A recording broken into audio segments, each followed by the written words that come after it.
اگر کسی صحابی کے قول اور فعل میں تضاد پایا جائے تو ان کا قول لیا جائے گا یا فعل. یہ اصول ہے جی ہمیشہ کہ آپ نے وہ چیز لینی ہے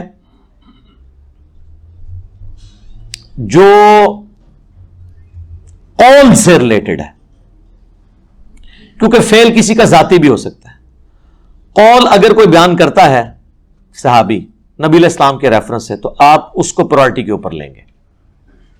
فعل کسی شخص کا اپنا ذاتی بھی ہو سکتا ہے, خلاف سنت بھی ہو سکتا ہے, مجبوری کی وجہ سے بھی ہو سکتا ہے, اور عین ممکن ہے وہ سنت کے مطابق ہو, آپ کو نہ پتا ہو.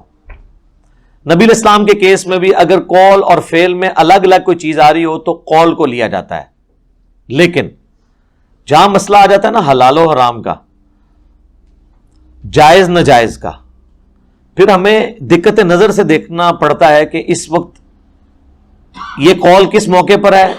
بعض اوقات وہ فعل جو ہوا ہوتا ہے وہ اس کے بعد ہوا ہوتا ہے, وہ فعل اس قول کو منسوخ کر دیتا ہے. تو یہ ناسخ و منسوخ کا معاملہ ہے, لیکن اس کو کوئی بہت بڑی مصیبت نہیں بنانا چاہیے. آلریڈی یہ چیپٹر کلوز ہے فقہی معاملات کے اندر. یہ اس طرح کے کلوز نہیں جو ہمارے مفتی صاحب کہتے ہیں کراچی والے کہ جی کلوز ہے ہر چیز. نہیں, کلوز ہوئی ہے تو کچھ فیصلہ کر کے کلوز ہوئی ہے نا. یہ تو نہیں کلوز ہوئی ہے کہ بھئی یہ بھی ٹھیک اور یہ بھی ٹھیک. ہم کہتے ہیں کلوز ہے, لیکن کلوز ہے دلائل کی بنیاد کے اوپر. تو یہ دیکھنا ہے کہ کس نے وہ کاپی پوری ہوم ورک کرنے کے بعد وہ کاپی بند کی ہے, کس نے جو ہے وہ اپنی طرف سے فتوے لکھ کے کاپی بند کی ہے. تو فتوا تو اس کا مانا جائے گا قرآن و سنت کے مطابق ہے. ٹھیک ہے, باقی اس میں کئی تفصیل طرف چیزیں ہیں جو یعنی قول اور فعل کے تضاد کے حوالے سے جو بظاہر کچھ چیزیں نظر آتی ہیں. آپ کو مثال میں دے دیتا ہوں. صحیح بخاری میں آتا ہے, عبداللہ بن عمر کہتے ہیں میں نے نبی علیہ السلام کو کعبے کے اندر نماز پڑھتے ہوئے نہیں دیکھا, اس چوکور بلڈنگ کے اندر نا جس کے اوپر غلاف کعبہ ہے. جبکہ حضرت بلال کہتے ہیں کہ میں نے اس چوکور بلڈنگ کے اندر نبی علیہ السلام کو ایک ستون کے پاس نماز پڑھتے ہوئے دیکھا ہے. اب مجھے بتائیں کس کی بات مانی جائے گی؟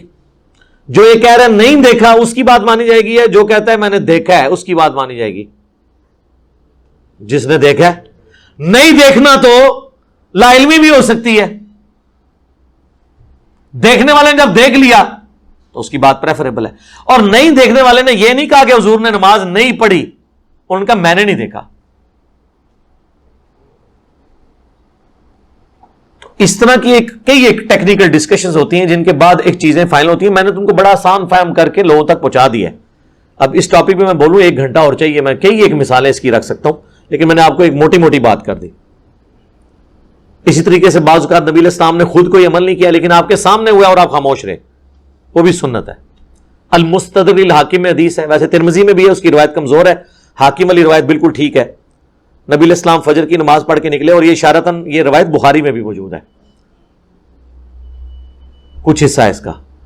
تو ایک شخص نماز پڑھ رہا تھا, آپ اس کے پاس کھڑے ہو گئے, آپ نے فرمایا قریب ہے کہ تم میں سے کوئی فجر کی 4 رکعتیں پڑھنا شروع کر دے. آپ نے فرمایا تم نے یہ 2 رکعتیں کون سی پڑھی؟ تو انہوں نے کہا فجر سے پہلے والی جو 2 سنتیں تھیں نا میری چھوٹ گئی, 2 نوافل جو ہوتے ہیں سنت موقدہ ان کو کہہ لیں, میں نے اب پڑھے. آپ خاموش ہو گئے. اسے کہتے ہیں حدیث تقریری, یعنی نبی علیہ السلام کے سامنے ایک عمل ہوا اور آپ نے اس کو اعتراض نہیں اس پہ کیا, نہ اسے ٹھیک کہا نہ غلط کہا, تو وہ ٹھیک کے زمرے میں آتا ہے, کیونکہ نبی کے لیے واجب ہوتا ہے کہ وہ غلط کام سے روکے. تو اس طرح کی مثال ہے.